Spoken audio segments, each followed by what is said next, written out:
As climate change threatens the existence of many major American cities, it is imperative that architectural design tackles sustainability at all scales. In recent decades, sustainable practices have been implemented in large-scale civic and commercial projects. However, they are not commonly found in small-scale residential projects due to the high upfront cost of developing and implementing new technology, as well as difficulty of changing culturally embedded building practices. The present lack of affordable, sustainable options for small-scale construction and single-family homes presents an opportunity for innovation and experimentation. We are GreenCore, an architecture design studio investigating new ways to introduce playful, modular, small-scale living in an urban context. By experimenting with the accessory dwelling unit typology, GreenCore addresses issues of density, sustainability, and affordability through an adaptable design. The result of our research is 3 prototypical mod homes. Accessory dwelling units, commonly referred to as ADUs or granny flats, address the increasing need for housing in rapidly growing cities without contributing to urban sprawl. Each mod home design, developed by the GreenCore Studio, integrates water, energy, and waste management systems while showcasing the efficiency of prefabricated construction. Ranging from 1 to 2 bedrooms, mod home ADUs house a variety of programs and number of occupants. ADUs maintain the visual character of a neighborhood while supporting the existing communities and their culture. The structural and spatial triangles seen in plan are derived from a shared modular triangular grid. All 3 designs employ the same construction method and system design guidelines while responding to site-specific requirements. Mod home's modularity and ability to be prefabricated using CNC technologies allows it to be an affordable option for homeowners to build and profit from, spurring economic growth. I love ADUs. I've done research on them, I've written about them. I've never personally owned one or built one, but generally speaking, I think I'm all for ADUs. I think we should have more of them. In Austin, we're building, depending on the year, 300 to 400 of them per year. And I would love it if that number were 10 times as high as it is now.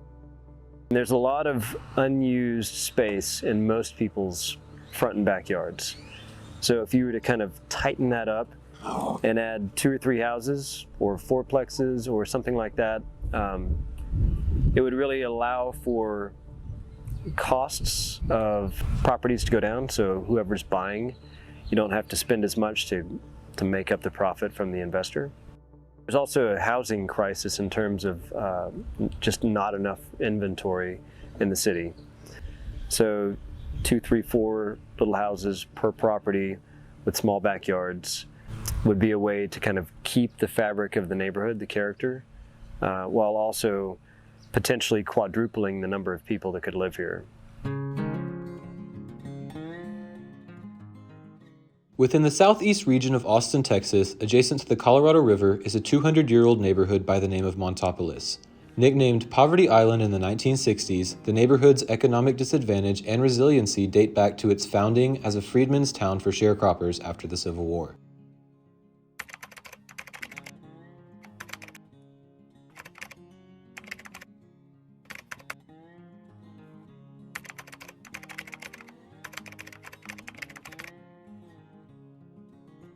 This house is built on property that went through the abatement process for a crack house.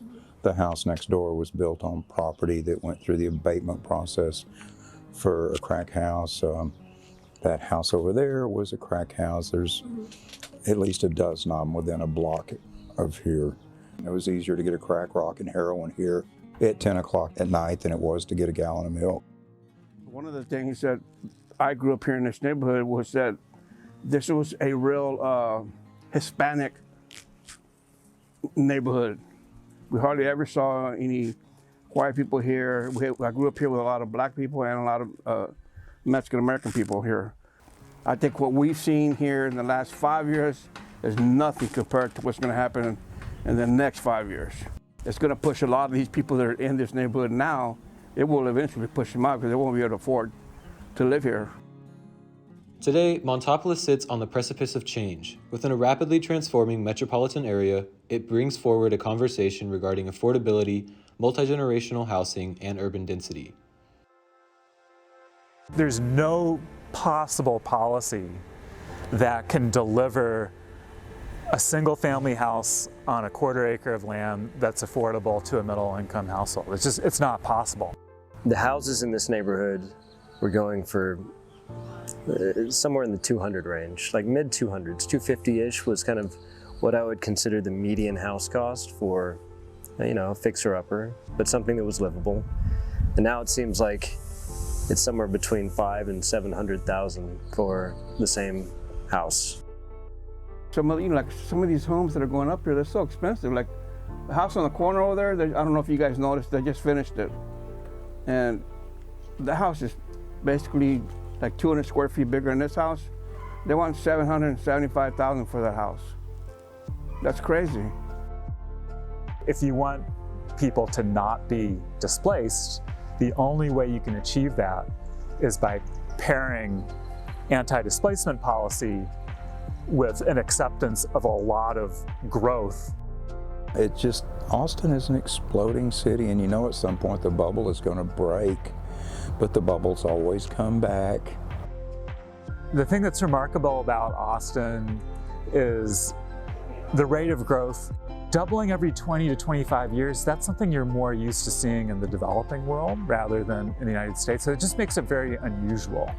But I do think that we could easily become the size of Houston or Dallas-Fort Worth. You know, we're at about 2.4 million. Each of those regions is in the vicinity of 6 to 7 million. If I was to put an ADU here, it would probably be before I retire. And it'll probably be so that my mom lives there, so that she can watch the girls. So that would be kind of like phase one. And then once older, I would want this to live there to take care of me. We have a different property on the corner of Hogan and Montopolis, and we're going to develop that one because that one has direct access to both streets, so you can have at least 2 houses, an ADU. We would want it to be like made so that we can all interact. It's not like your house, your house, your house. You know, you can always buy more land if you want, but reducing the necessary footprint of a lot and the house on it to optimize the utility, why wouldn't we? Given what we know about housing unaffordability, what we know about climate, given what we know about all these things, we're gonna have to fill in our existing neighborhoods with more housing. There's just no doubt. While not rooted on a particular plot of land, Mod Home ADUs looks to foster meaningful relationships across the Montopolis community. In the spirit of modular, affordable construction, GreenCore Studio has developed a prototypical ADU that tackles these issues.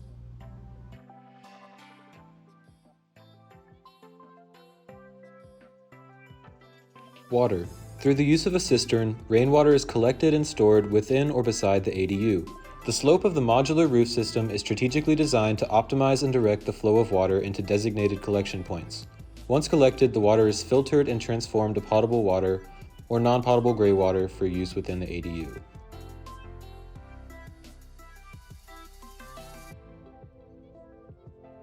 Aquaponics. With the aim of supporting a more self-sufficient way of living, homeowners may choose to implement a media bed aquaponics system in their ADU. Aquaponics is a spatially efficient and water-conserving method of growing food at home year-round. It harnesses the symbiotic relationship between plants and fish, in which the fish's waste provides nutrients for the plants. The media bed technique is inexpensive, simple to put together, and because the media supports plants like soil would, it can support plants with roots of all sizes. Solar power.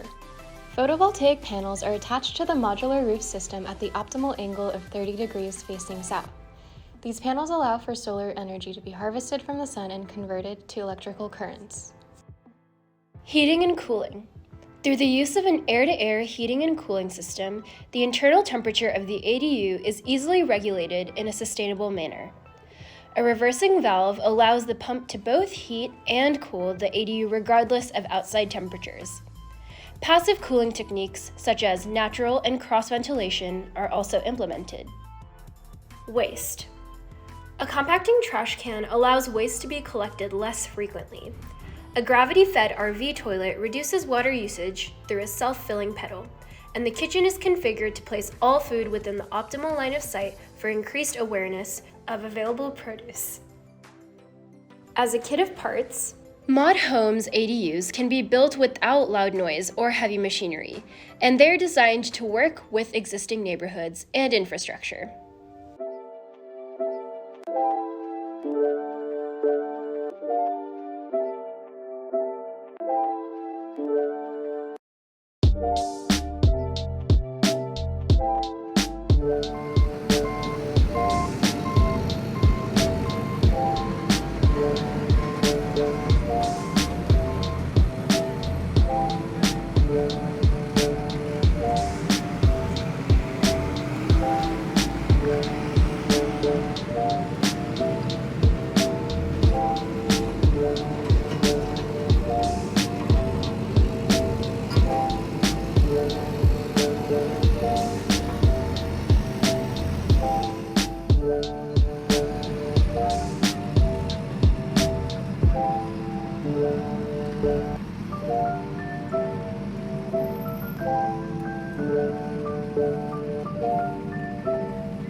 Urban sprawl caused by passive development creates detrimental outcomes for our cities and our planet. As Austin and many cities around the country grow at unprecedented rates, we must adapt a mindset of intentional, sustainable development. As a group of 13 architecture students, we set out to find inventive ways of addressing the dynamic challenges of the built environment. By applying pre-existing systems and technology, we were able to bridge the gap between small-scale design and sustainability.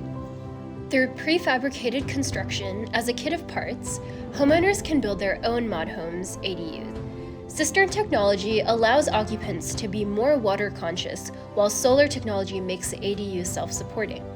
Furthermore, waste prevention methods and an air-to-air heating and cooling system make the ADU efficient while still comfortable. Mod Homes is a scheme with a light touch and a large impact. Together, we at GreenCore are determined to address densification on a community and global scale. We design with the intention to make our planet and our way of life more sustainable.